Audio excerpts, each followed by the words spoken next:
Topical issues,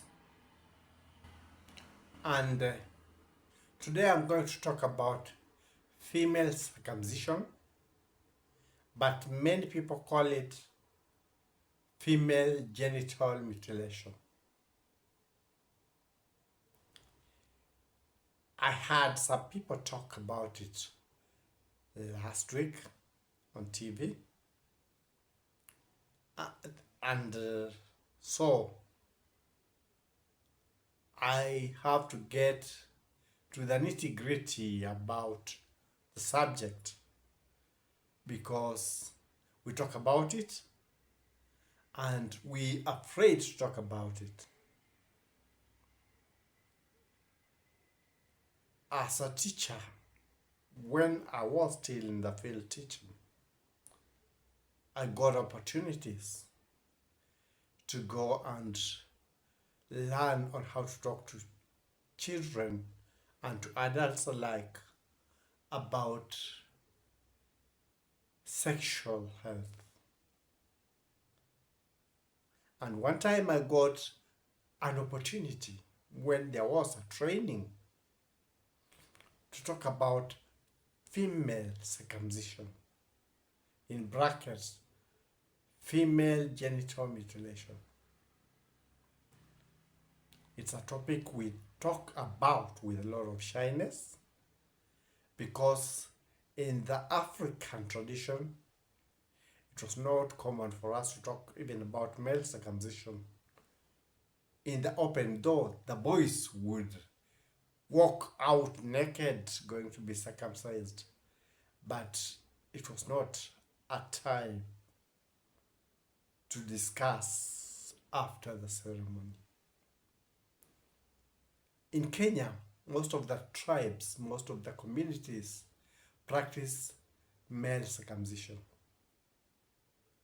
But around a third of the communities also practice female circumcision, which many don't want to talk about. I'm going to talk about female genital mutilation because there is a lot of ignorance that goes with it.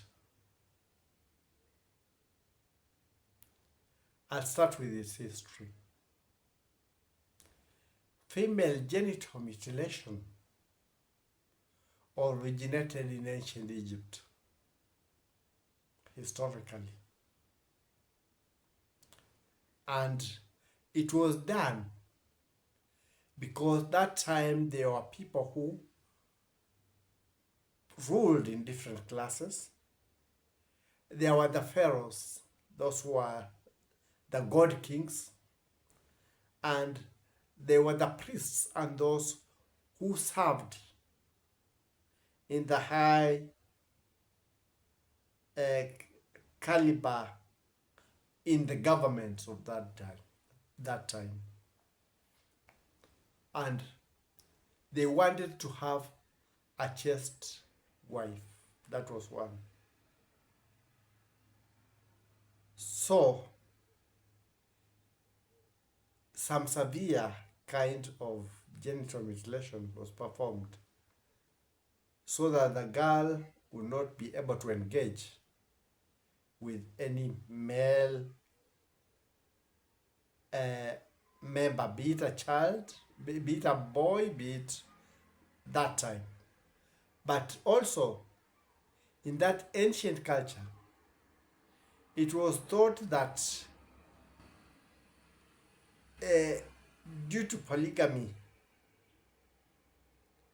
women who had the ability of the sensory feeling that would activate them were a disadvantage. So their fire had to be put down. That was another one. And there emerged different kinds of female circumcision or female genital mutilation. In one of The first, the organ that is the nerve center,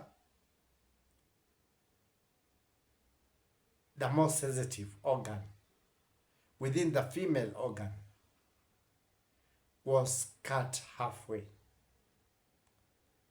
Some believed that one reduced the fire in the women, and so there would not be troublesome moving from place to place, because by that time men used to be polygamous and could not be able to work completely to satisfy every member.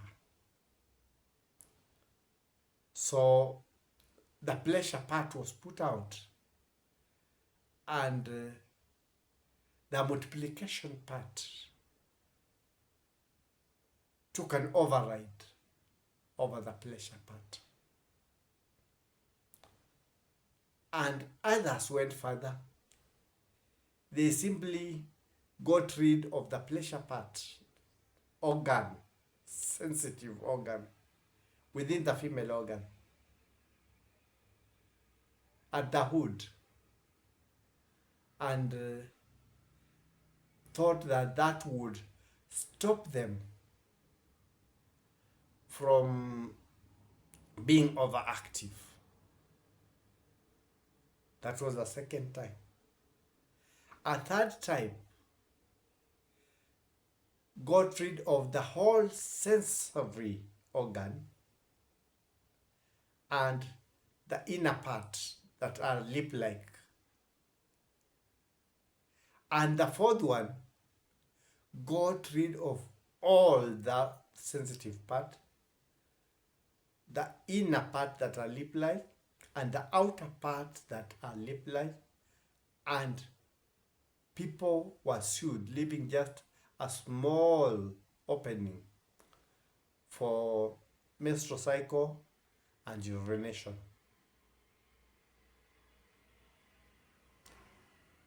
So different communities performed it differently.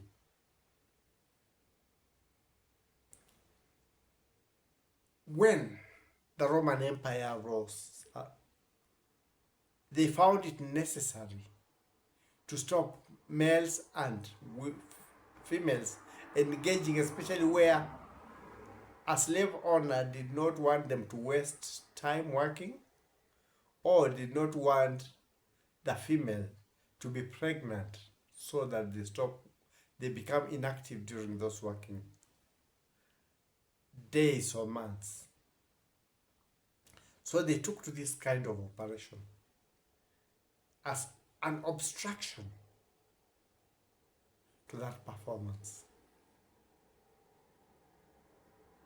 By then, women were considered like objects. It was not until 1996 that the term female circumcision was gotten rid of, and female who were attending to this, because it was still prevalent in some areas, and some women would not get married without that, and even if they got married from another community that never used to practice that, it would be done to them in their marriage home, forcibly. So it forced people to come together and deal with this part of the custom that was valued in some communities, because it had problems on the female members of the society. For instance, the one that was done where they cut the sensory organ, I will put it in short, the clit, and men, when the marriage of multiple women stopped, some men were very active and the women were unresponsive,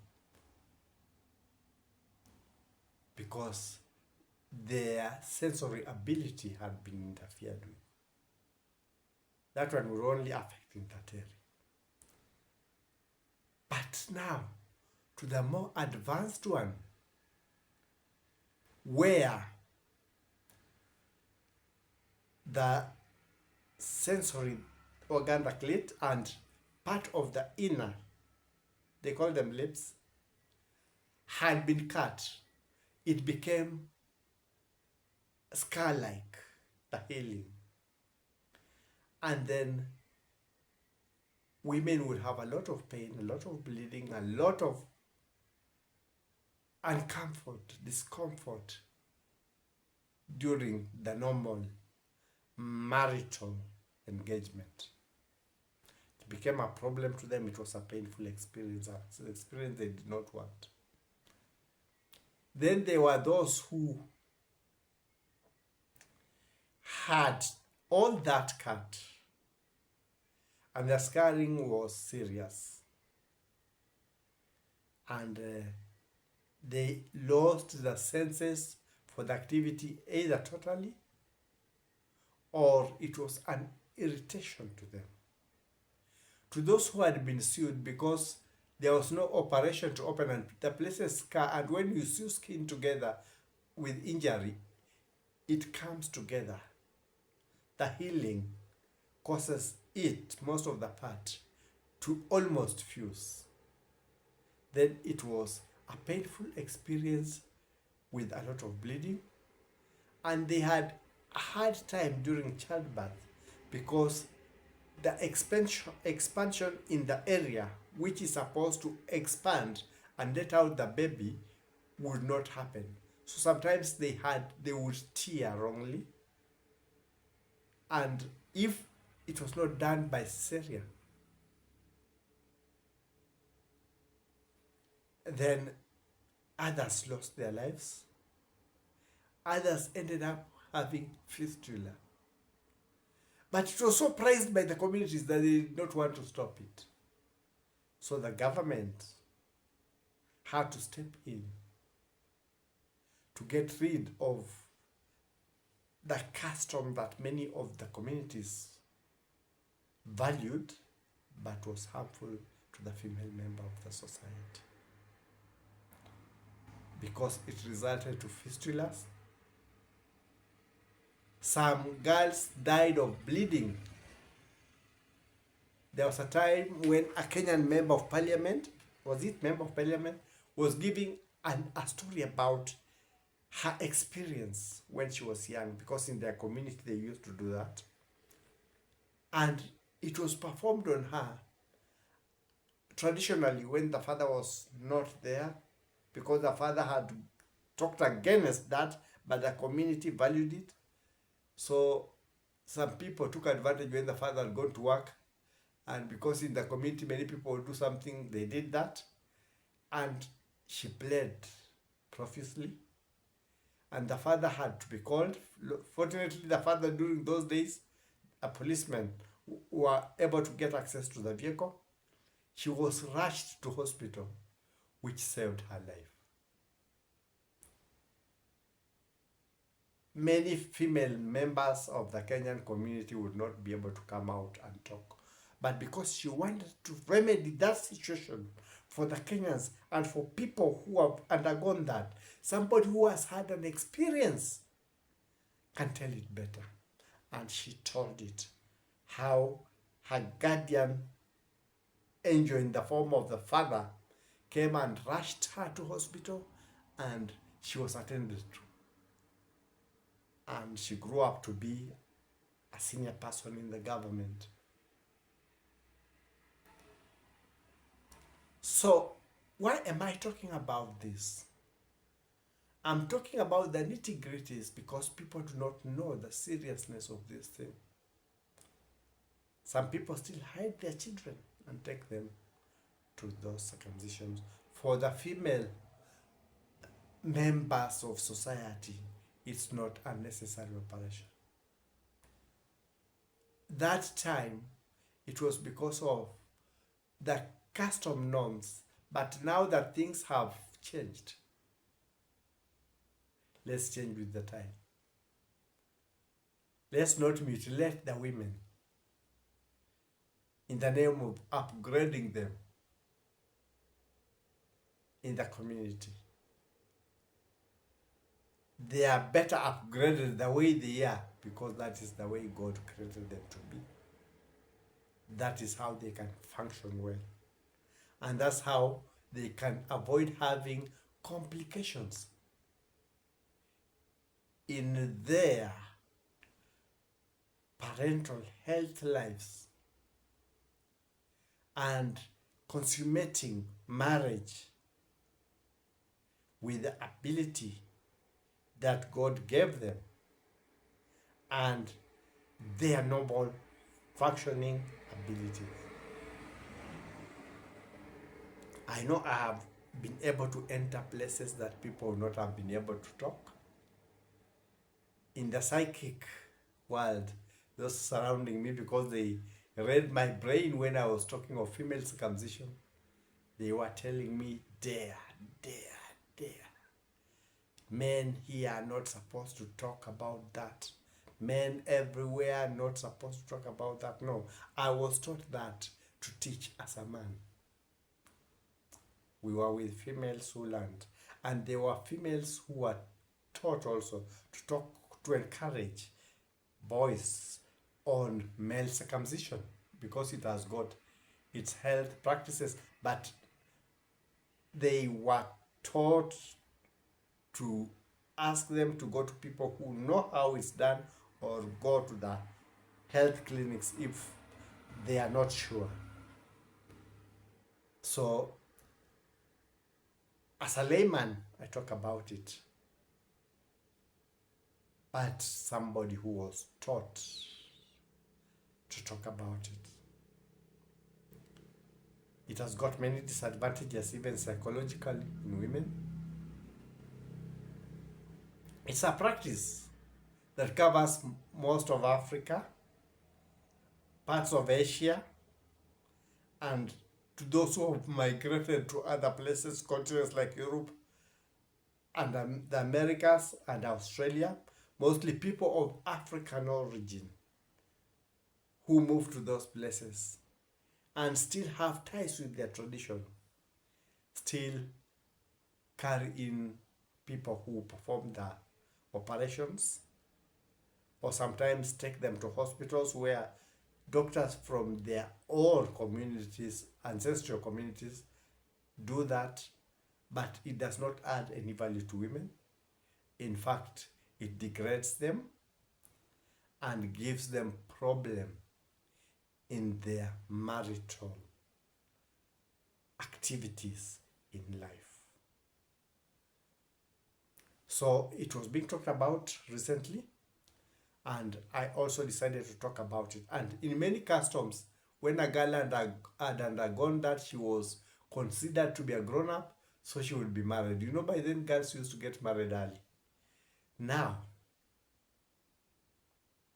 when some of those girls are taken to those traditional ceremonies, even in some schools, a female teacher who has not undergone that is considered to be a child to them, or even a grown-up who has not undergone that. So the respect in society, the interaction becomes a problem.